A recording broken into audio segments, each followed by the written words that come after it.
Hello and welcome to this year's series of video presentations for the 2021 MIFF Schools program. As those familiar with the MIFF Schools webinars from previous years will already be aware, which were run in association with the MLTAV, the Modern Language Teachers Association of Victoria, these videos are intended as an educational resource for teachers and students, providing an overview of each film text, suggesting strategies for analysis and topics for classroom discussion, and also linking the content of these films to the various language courses offered under VCAR, but also to other subjects such as English, EAL, literature, media studies, and of course the film study courses offered under the International Baccalaureate. And in each of those cases, each of those courses or units of study, visual literacy and the emphasis on visual literacy and the ability for students to critically engage with media texts across a range of context is a key component of assessment, particularly as students progress towards their VCE years. So given the importance of developing those visual literacy skills across a range of subjects, I would recommend that prior to attending the screening, classes introduce or revise some key terminology and techniques to establish some elements that the students should be thinking about while they're watching their respective films. And I make this point because I think it's really important to reinforce to students the need to actively engage with these films. Yes, they're going to be entertained. Yes, they're going to see a film screening, but there's an expectation that they'll also be analysing these films, whether as part of a non-English language course or English, EAL, media, or a film studies unit. And the extent to which the students need to be prepared will obviously be determined by their experience, their relative experience with film studies or film analysis or media analysis prior to this year. So certainly I find that younger students often need more help and more emphasis in this regard in terms of building terminology and techniques. And I'll talk about some of these elements in relation to the specific film text in more detail shortly, but I think a general overview of film techniques is really beneficial. And look, there's no shortage of film resources online that can assist in that process, whether on platforms like YouTube or in textbook form. I would recommend Thomas Caldwell's Film Analysis Handbook, an essential guide to understanding, analysing and writing on film. I think it's a really perfect text that's targeted at high school age students. So that's one that would certainly be useful in building that terminology and that understanding of technique prior to the screening. So some of the basic techniques and terminology that students should ideally be familiarised with are things like cinematography, whether it's the use of a close-up or a wide-angle shot, or high-angle, low-angle camera movement. The various components of mise-en-scène, for example, props, costumes, lighting, blocking, the composition of the frame. These are all components of the mise-en-scène that students should be considering in their analysis and considering how they contribute meaning to any given film.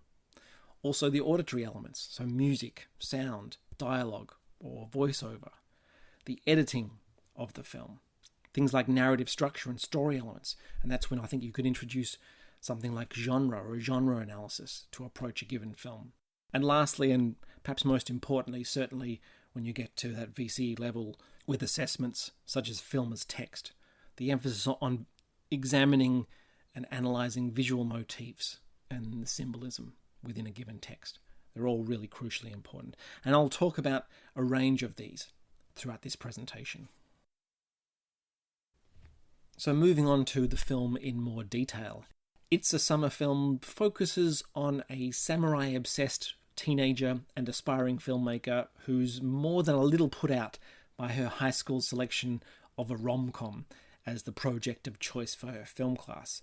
And so she sets about putting together a ragtag bunch of friends and classmates in order to create a rival production, a traditional Jidaigeki production titled Samurai Spring. There's just one catch. The lead actor might be a time traveller from the future who knows more about the young filmmaker than he's letting on. This is really a love letter to cinema with a coming-of-age bent. I think that captures, perhaps about as well as any film I've seen, the passion, madness, and self-doubt that comes with creating a film. Okay, so let's move on to looking at some of the key themes, issues, ideas and motifs that are explored throughout It's a Summer Film. I'll talk about a number of these in more depth as we go through the presentation, but just to give you a general idea of the kinds of themes involved in this film. We have a focus on self-belief and perseverance, and really it's at the core of the narrative that anchors the lead actors, particularly the character of Barefoot, who is the filmmaker at the centre of the narrative, and her endeavours and her persistence. And I guess if there's a message at the core of the film, maybe it is one of self-belief and perseverance, and certainly that's a positive message, I think. On a surface level, though, the film is really about filmmaking. So from a practical standpoint, and as a film that conveys with a high degree of accuracy the madness that accompanies a filmmaking production, being on set, organising actors, writing, directing, arranging everything within a production, particularly an amateur production or a student or school production. This is a film that will obviously appeal not only to Japanese students because of the language and cultural aspects, but certainly to media students as well, and to the film studies courses under the IB, because this is something they'll certainly be able to connect to on that level. But this focus on cinema and filmmaking also has a subtextual aspect to it. And certainly cinema within the film is not just something that's there in terms of the film production, but it's an element of the narrative that the filmmaker uses to explore aspects of culture and history. What is the relationship between cinema and culture and cultural history? And really that's, I think, something at the core of this film, and certainly something that students could explore in greater depth. So while cinema in this film has the function almost like a time machine, a capsule into the past, a way of moving into the future, the time travel elements within the narrative also open up questions about broader traditions, about the past and the future.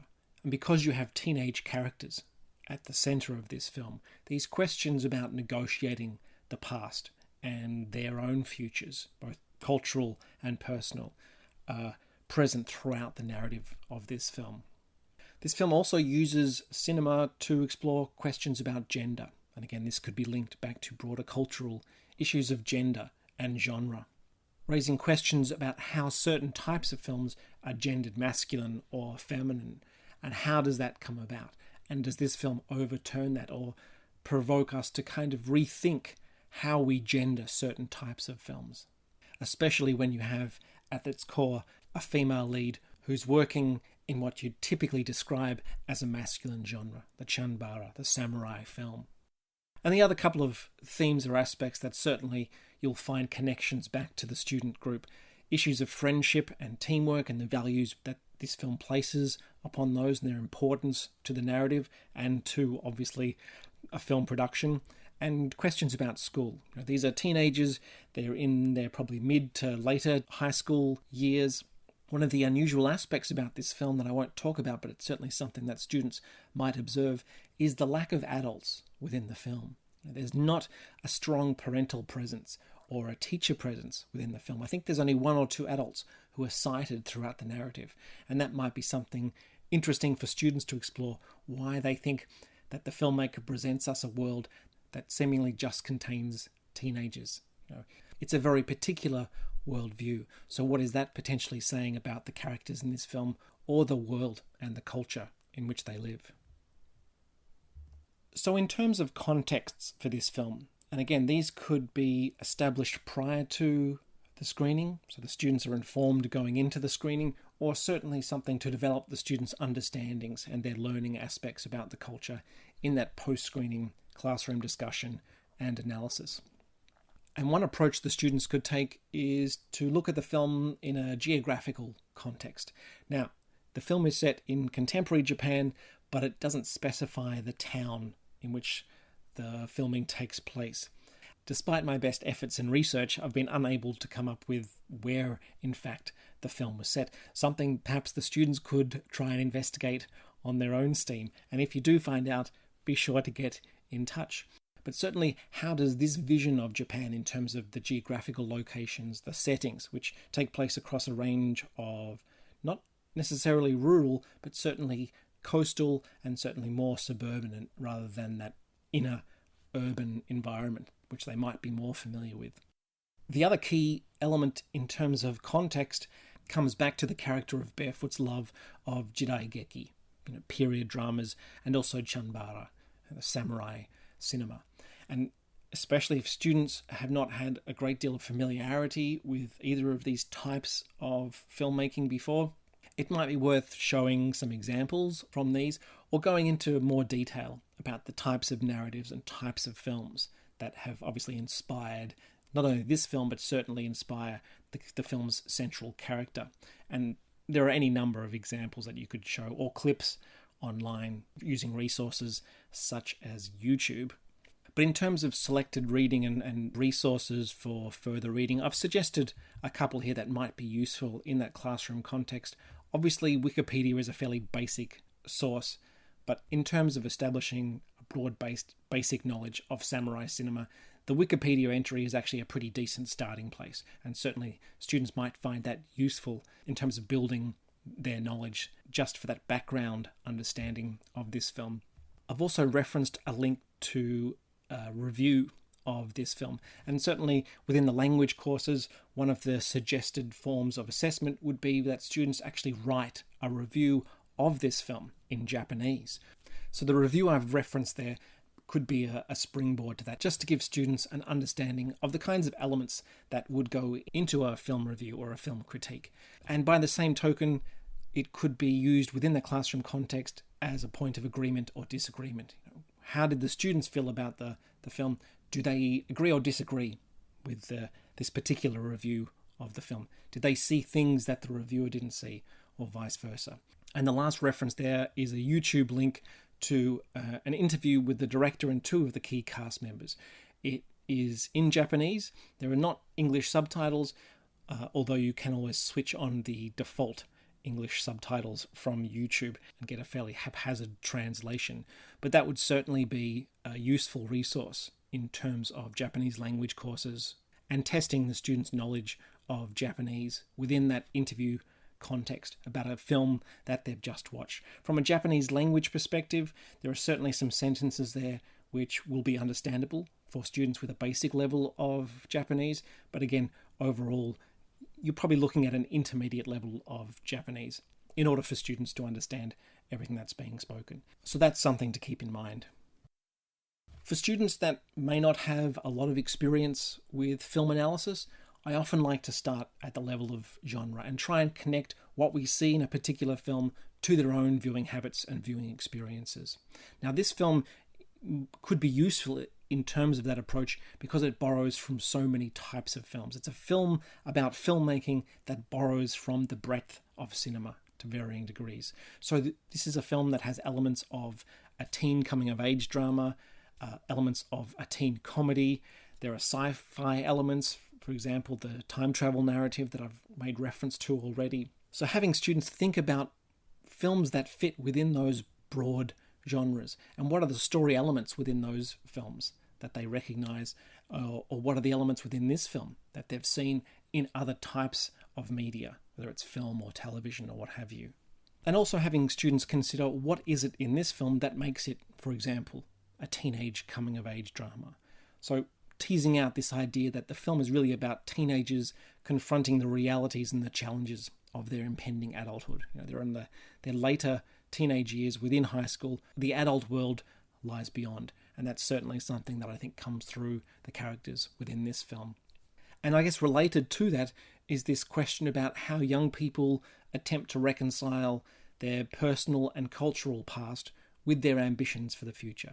Again, that seems like a key element of both the coming-of-age narrative and certainly time travel narratives. And you could look at a film like Back to the Future, I think, which does that as well. Just to give you an idea of some similar text, and again, you could use these in a classroom context. For example, there was a Japanese film that was actually part of the MIFF Schools program a few years ago called Our Huff and Puff Journey. It's about a group of teenage girls who venture from their rural town in order to reach Tokyo so they can see a rock concert. It's part road movie, but it's also a coming-of-age film. And one of the elements of that film that reminded me of this film is that they film their journey. So in a sense, there's a filmmaking element to that as well as the fact that it revolves around this key core group of teen girls. Both Son of Rambo and Me, Earl and the Dying Girl are about children making films, or adolescents or teens making films, so there are certain similarities there, but also these films also represent interesting points of contrast given that they come from the UK and the US. And lastly, Seven Samurai, a film that this film certainly takes a number of cues from, and any excuse to introduce students to the films of Akira Kurosawa is certainly welcome in my book. And there are a number of scenes, clips or sequences that you could show from that film or any number of his other films, which might elucidate some of the elements that they'll see in It's a Summer Film.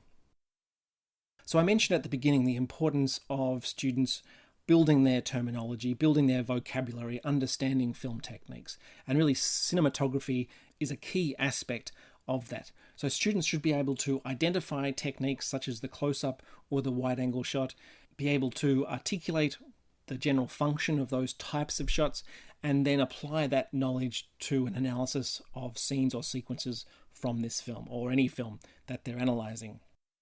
So the general function of a close-up is often to connect the audience to the lead actor. In this case, we have an image of the character of Barefoot. Now, what you'll notice about this composition is the way the camera dollies or tracks in from a medium shot, passing through her various classmates to come to rest on a close-up of her face. And what that does is not only isolate her from her classmates in a functional sense, allowing us to identify her as the lead character, but it also shows her status as an outsider within the group. And you certainly get that through that focal shift, where the other classmates are out of focus and she's in focus, and also directing her gaze directly at the camera. So there are all elements that students should be able to recognize and elaborate on. So in this wide-angle shot, and again in this context of this particular scene, the use of that wide-angle shot communicates more than just setting or a character's relationship to setting, in this case a sequence involving a shrine or a temple. It highlights Barefoot, who's the character we see on the top of the steps, her isolation and her alienation from her film club, who are filming a romantic historical drama. Again, not her preferred genre of film. So the wide angle in that context emphasizes a thematic element about her character. It grants meaning to her character and our understanding of her character and some of the themes that the film is exploring. And that's the same through the use of various angles throughout the film. So typically when we talk about a low angle shot, that is filming an actor from below looking up, it tends to exaggerate that character's status. Or in the reverse, when we shoot a character from a high angle looking down, it tends to diminish their status, diminish their sense of authority or their power within the context of the frame. And here are two examples where students could elaborate on how the angle of the camera shapes our relationship to character. So a low angle shot of a potential cast member that Barefoot is spying from below, who's looking off into the distance. And again, that spacey sort of quality that he's giving off through that low angle shot, sense of him being a dreamer, is something that's conveyed through the angle, through the language of cinema. So that particular choice of shot selection, as much as it is our understanding about his character that we get through dialogue and through other references. And the same thing with the high angle shot, looking down, where these characters have been forced to take a job in order to gain money, in order to fund their own counter-production, their samurai spring. And the shot is from the perspective of their employer, who's none too impressed about their lack of muscle when it comes to their job working for a moving company. Again, there's an element of status and hierarchy that's being played out through that high angle shot. I mentioned mise-en-scène at the beginning when I was going through that list of key terminology and techniques, and really this is something that I refer to as kind of the nuts and bolts of film analysis.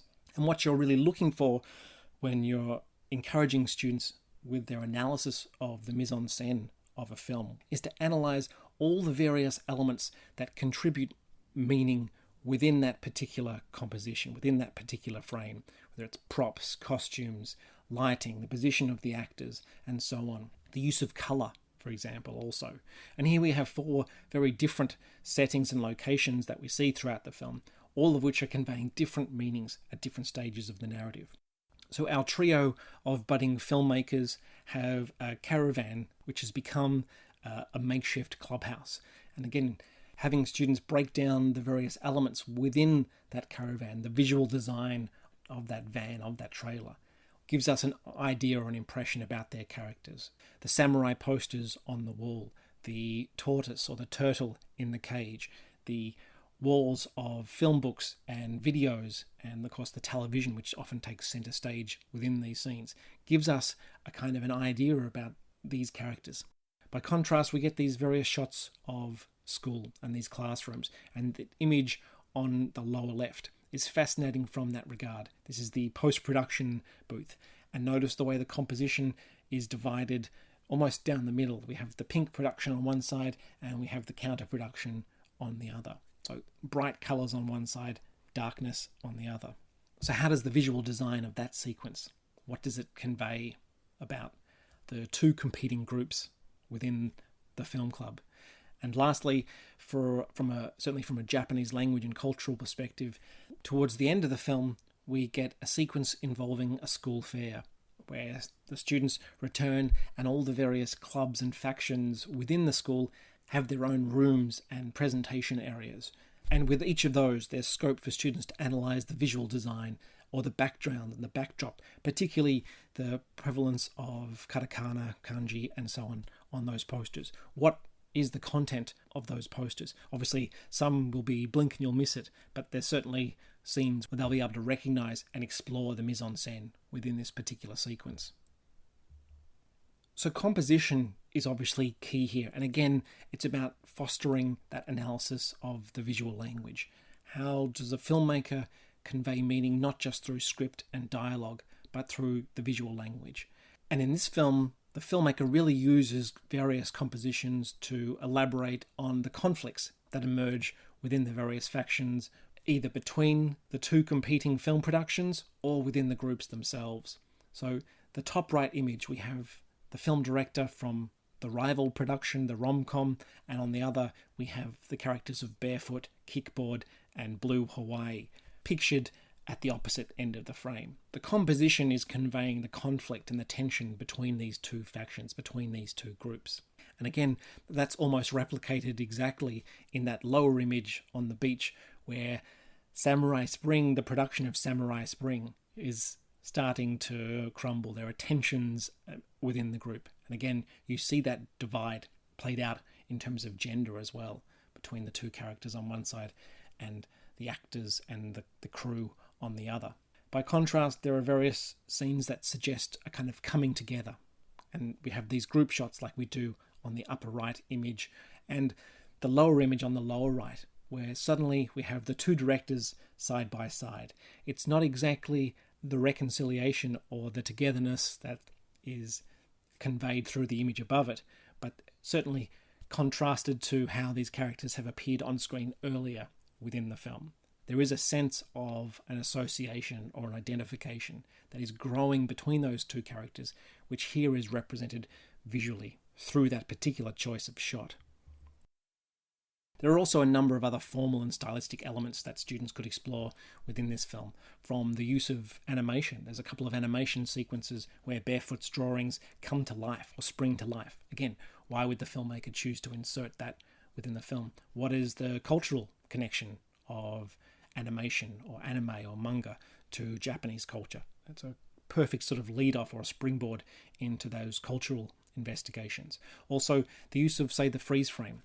What is the connection of the freeze frame to some of the themes within the film, such as time or time travel or cinema as a snapshot of history? Students could also think about the use of editing and how different styles of editing influence the audience's relationship to characters and events on screen.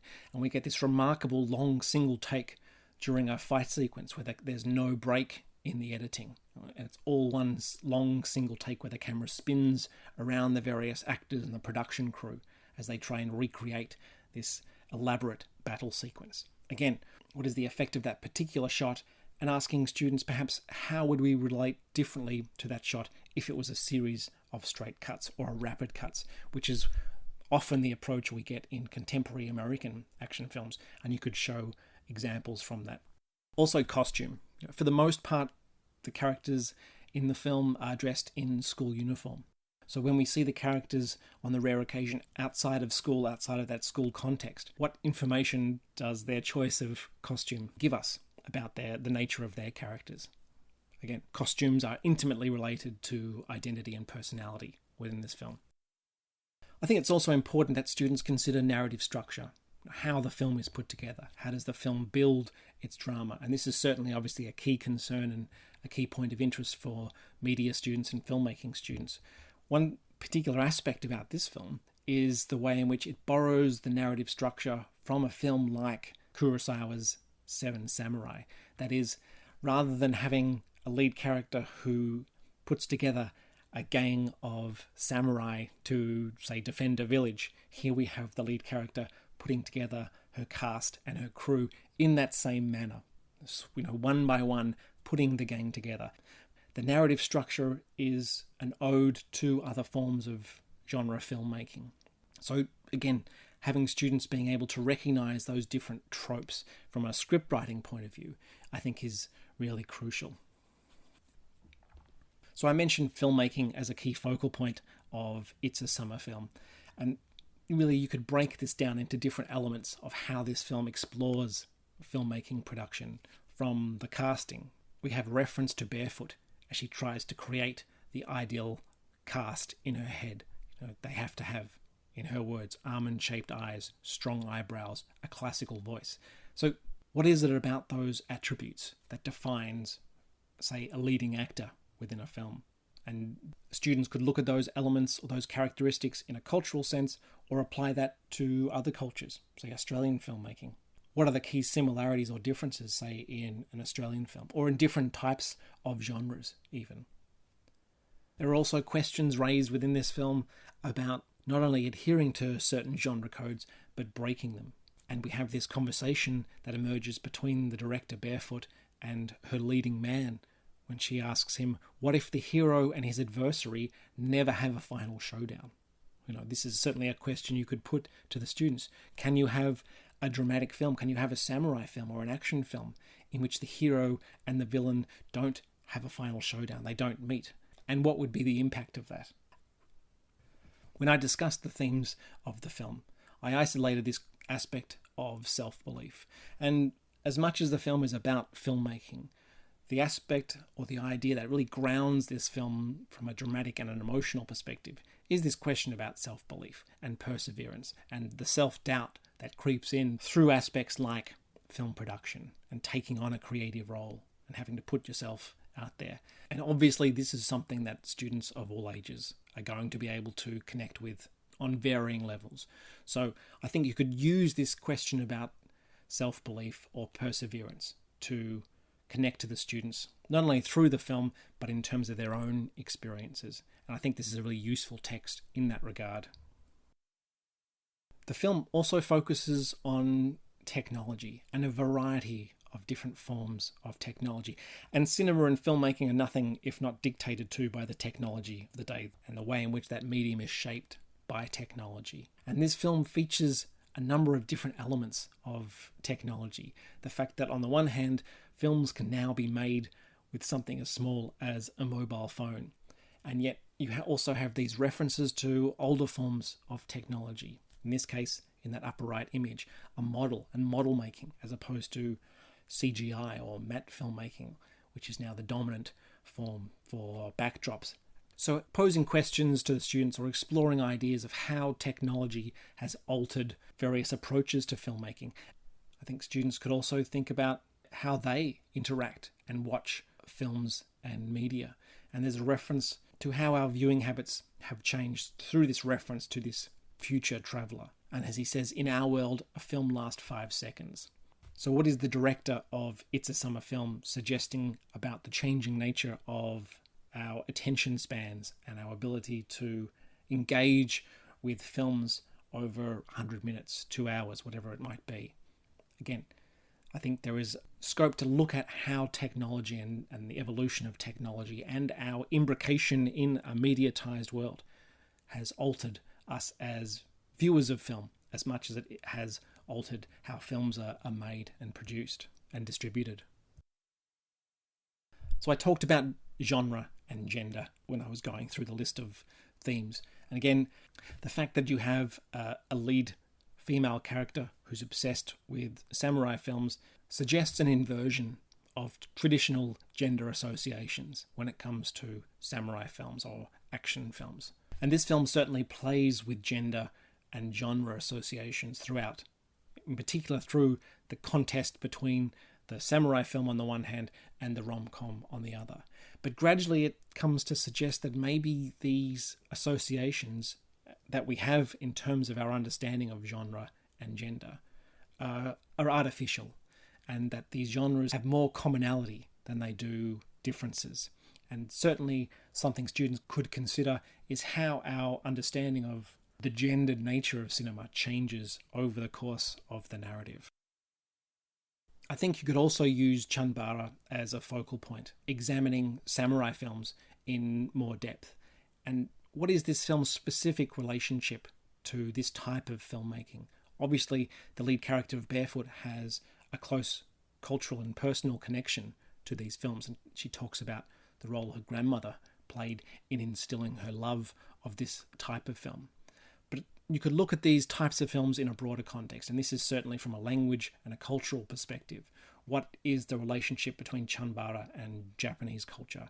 What myths, values, ideologies are circulated or cycled through these type of films? What do they suggest about Japanese culture? What does the disappearance of Chanbara as a dominant genre within Japanese culture suggest about the changing nature of Japanese society and culture?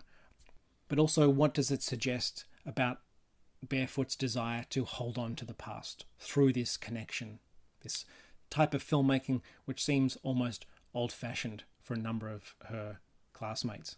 I think through that, the film raises some really important and pressing questions about our relationship to our cultural past, and cinema is certainly a key aspect of that, and obviously at the forefront of this film. Just in terms of other cultural elements that this film, I think, serves as a springboard for analysis and further study, there's references to Japanese literature through The Girl Who Leapt Through Time, the Yasutaka Tsutsui book. There are references to temples and shrines, as I mentioned earlier. We have references to manga and anime, and also there's a sequence involving a sento. So again, a number of elements of Japanese tradition and culture that are referenced throughout the film that would provide adequate springboard for closer study. And lastly, without giving anything away, the final sequence offers a number of interesting elements for exploration and discussion. The film ends with a direct-to-camera look. We have the lead character of Barefoot essentially breaking the fourth wall, looking down the camera, and forcing the audience to confront her through the lens. And as she says at one point, "Now you saw this movie." So what is the function of that direct-to-camera look? How does it change or alter our relationship to the events on screen or the characters on screen? And putting these questions back to students, why might the filmmaker have shot the final sequence in this manner? What is the takeaway or the message that the director of this film might be attempting to convey to the audience? And students might have a range of interpretations to those questions, and that should really be encouraged.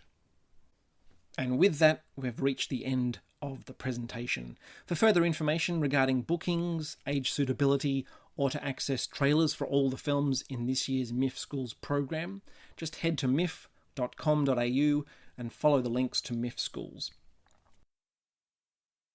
So on behalf of myself, Josh Nelson, and also Kate Fitzpatrick, the program manager for MIFF Schools, we'd like to thank you for watching this presentation and to bid you happy viewing at this year's festival.